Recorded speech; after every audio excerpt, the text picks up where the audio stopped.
This one here, I think people don't talk about it enough. I am very big on it. Please go to places where you know people.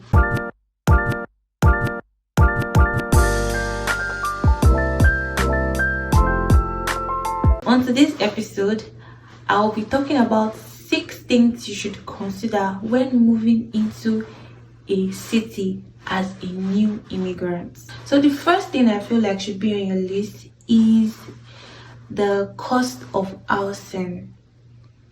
The cost of housing in the sense that, okay, now you said, okay, you would like to live in a place that is safe. So imagine somebody telling you that, okay, you have to go to Banana Island. The cost of renting an apartment in Banana Island is way more expensive than how much it will cost you to rent an apartment in Yanopaja. So you should put all those into consideration, except if you're a very rich person and you have a lot of money and you're willing to spend. No wala, you're free to go. But a lot of new immigrants, I'm sure we have the same story. We don't want to come in spending a lot of money unnecessarily. So you just want to spend according to what you can afford, like according to what is convenient for you. You don't want to find yourself overstretching your finances. So I think it is important that you put the housing affordability into consideration first. Ensure that you can afford to pay the house rent in that place. And it's now so bad over here that even a lot of landlords do not want to take in tenants that are not willing to pay 6 months upfront. 6 months upfront. That is kind of outrageous, but it is what it is, because those guys are trying to protect themselves. They don't want a tenant that will not pay them rent. And you know, here tenants are more favored than the landlords, so they don't want to shoot themselves in the leg. So they would rather stress the tenants while coming in than the tenants stressing them while in the building already. So and they believe that in 6 months time, before 6 months, you should have been able to get a job that will enable you to pay your bills, your house rent. Do you get? So it makes a lot of sense. At the end of the day, you can, if you put yourself in their shoes, you will understand why they are taking that kind of step. Also on the housing, I also want you to know that the housing is temporary. It is your first house in Canada, so what you should just be worried about is, oh, is this thing affordable? Can I take it? With time, you will get your own permanent house, except if you don't have like goals and ambition and you don't want to dream big. But if you're like me, I mean, I've watched YouTube videos where some people came in and in 8 months they were able to secure their own house. So why not you, right? So another thing you should also consider is the job opportunities that will be available to you.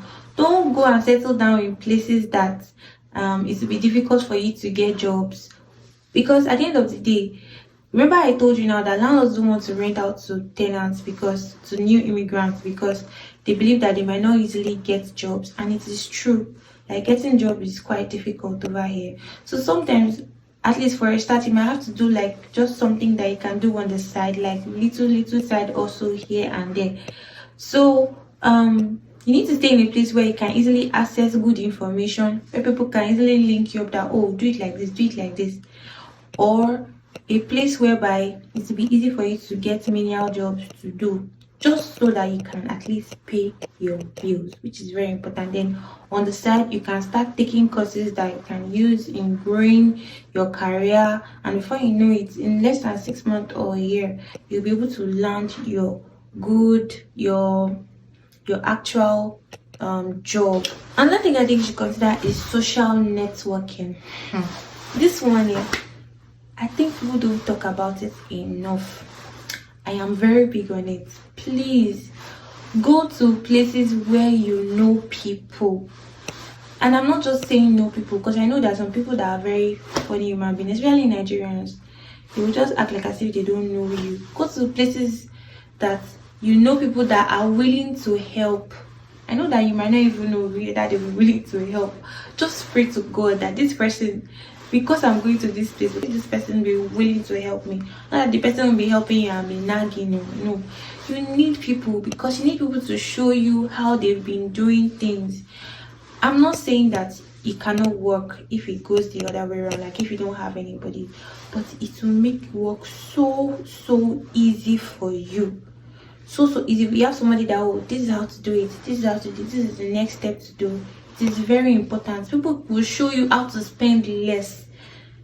People that have been in the system will show you how to spend less. But you know, imagine you just come in now, you want to go to the mall, you just go to Walmart, just go and spend money, blah blah blah. For you need to have spent on your naira. It's like what happened to me and my husband. Don't worry, that one is just for another day. Before you know it, you have spent on your naira. This place, your naira is valueless here. No value, it doesn't have anything here. So if you feel like you're coming with $1 million, this place will help you change it to chicken change for you. So go to places where you know people that can show you the way. They say person where they ask for way, no they do what, no they miss road. Okay, so another thing that I also wrote down that I should also consider is the proximity to transportation. Don't go and stay in a place where to get transportation you have to walk like 10 minutes, 15 minutes before you get transportation with children. Oh, especially if your children are like my daughter, that they are not used to walking all the time. They are used to entering car all the time. It's car that takes them to school, car that takes them to the market. My daughter, that when we're in Nigeria, if I decide that okay, today is market day, me and I are going to the market. Any day she follows me to the market, once we're half into the market, like she can start bending and she can start telling that her leg is paining her. She's not used to it. I don't blame her. So for somebody like that, if you have kids, especially you have one, two, you have more than one child, you need to stay in a place whereby you have close proximity to transportation, except if you know that okay, you will not be taking them out all the time. But if they are younger kids, you don't have any choice. You cannot leave them alone in the house, so you have to take them out, because you need to do some registration and what have you. You need to look for daycare for them, so you need to take them out. So imagine you having to walk 10-15 minutes. Now the weather is, this place is a cold environment, so imagine you walking in the snow, or even when during, I've not experienced summer, but I have not experienced the snow either, but even in between that fall, it is really cold. Sometimes the wind is so much. Even with my winter jacket, I am still cold. So now you now have to walk in that weather condition. No, it is not good at all. It's not great for your kids at all. So ensure that you are staying in places that is close to transportation, such that it will be easy for you to get to the bus station depending the time you get your car. And if you know you don't have a driver's license, or you don't have any experience with driving, just know that you are in for more stress, because this country, you cannot do without a car. The other things would come in afterwards. Worst comes to worst, you spend 6 months if you're lucky. If the landlord of the house you'll be getting gives you like a 6-month lease, fine. If the landlord gives you a month lease, beautiful.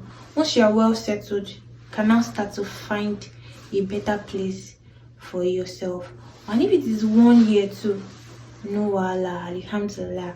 After 1 year, 1 year will eventually elapse. Thank God it's not 2 years. If you're not comfortable, you leave. But at least for the meantime, you have something that is okay, that is just comfortable enough to just keep you and your family warm and comfortable. Okay, so I've come to the end of this topic. So please, if you've not liked and subscribed at this point, please, you'll be doing my channel a favor, and you'll also be encouraging me. Please like and click the subscribe button. Thank you very much. I'm looking forward to seeing you guys in my next video. Bye.